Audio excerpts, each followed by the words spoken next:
வணக்கம். அமரர் கல்கி அவர்களின் சிவகாமியின் சபதம் பாகம் 4 சிதைந்த கனவு அத்தியாயம் 14 படைக்கிளம்பல். மறுநாள் விஜயதசமி அன்று காலையில் வழக்கம் போல் கீழ் திசையில் உதயமான சூரியன் காஞ்சி மாநகரம் மண்டலித்த அசாதாரண காட்சியைக் கண்டு சற்று திகைத்து போய் நின்ற இடத்திலேயே நின்றதாக காணப்பட்டது.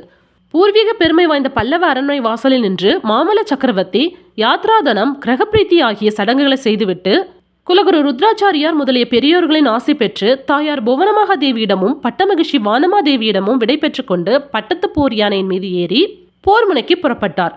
அப்போது காஞ்சி நகரத்தின் மாட மாளிகைகள் எல்லாம் அதிரும்படியாகவும் மண்டபங்களிலே எல்லாம் எதிரொலி கிளம்பும்படியாகவும் அநேகம் போர் முரசுகளும் எக்காலங்களும் ஆத்து முழங்கின.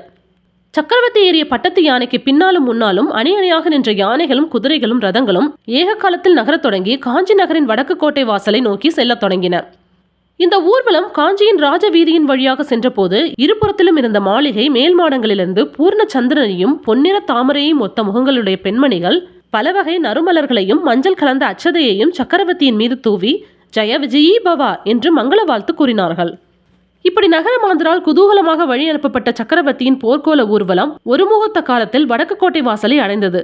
நன்றாக திறந்த இந்த கோட்டை வாசல் வழியாக பார்க்கும்போது கோட்டைக்கு வெளியிலே சற்று தூரத்தில் ஆரம்பித்து கண்ணுக்கெட்டிய வரை பரவிய ஒரு பெரிய சேனா சமுத்திரத்தின் இடையிடையே கணக்கில்லாத கொடிகள் காற்றிலே பறந்த காட்சியானது காற்று பலமாக அடிக்கும் போது சமுத்திரத்தில் கண்ணுக்கெட்டிய தூரம் வெண்ணுரை எரிந்து பாயும் அலைகளை ஒத்திருந்தது. வடக்கு கோட்டை வாசலில் அகழிக்கு அப்புறத்தில் நின்று மாமல்ல சக்கரவர்த்தி கடைசியாக விடை பெற்று கொண்டது மானவன்மரிடமும் தம் அருமை குழந்தைகள் இருவரிடமும் தான். மகேந்திரனையும் குந்தவியும் தமது இரு கரங்களாலும் வாரி அணைத்து தழுவிக்கொண்ட போது இந்த குழந்தைகளை இனிமேல் எப்போதாவது காணப்போகிறோமோ இல்லையோ என்ற எண்ணம் தோன்றவும் மாமல்லரின் கண்கள் கலங்கி கண்ணீர் ததும்பின.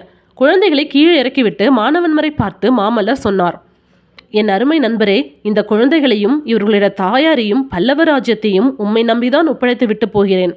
நீர்தான் இவர்களை கண்ணும் கருத்துமாய் பாதுகாத்து நான் திரும்பி வரும்போது ஒப்படைக்க வேண்டும். மானவன்மரே, பரஞ்சோதியின் அபிப்பிராயப்படி திருக்கழுக்குன்றத்தில் திரண்டிருந்த படையில் ஒரு பகுதியை நிறுத்திவிட்டு போகிறேன். பாண்டியகுமாரனாலோ அவனுடைய படையினாலோ காஞ்சிக்கு அபாயம் நேர்வதாயிருந்தால் நம் படையை பயன்படுத்த தயங்க வேண்டாம். ஆகட்டும் பிரபு, தங்களுக்கு இவ்விடத்து கவலை சிறிதும் வேண்டாம் என்றார் மானவன்மன். ரொம்ப சந்தோஷம். கடைசி நேரத்தில் எங்கே நீங்களும் வரவேண்டும் என்று பிடிவாதம் பிடிப்பீர்களோ என்று பயந்து கொண்டிருந்தேன்.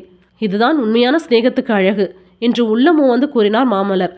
அப்போது மகேந்திரன் 1001வது தடவையாக, அப்பா, நானும் வாதாபி போருக்கு வருகிறேன், என்னையும் அழைத்து போங்கள் என்றான். புதல்வனை பார்த்து மாமல்லர், மகேந்திரா, இந்த வாதாபி யுத்தம் கிடக்கட்டும், இதைவிட பெரிய இலங்கை யுத்தம் வரப்போகிறது. உன் மாமாவின் ராஜ்யத்தை அபகரித்து கொண்டவனை போரில் கொன்று ராஜ்யத்தை திரும்ப பெற வேண்டும். அந்த யுத்தத்துக்கு நீ போகலாம் என்றார்.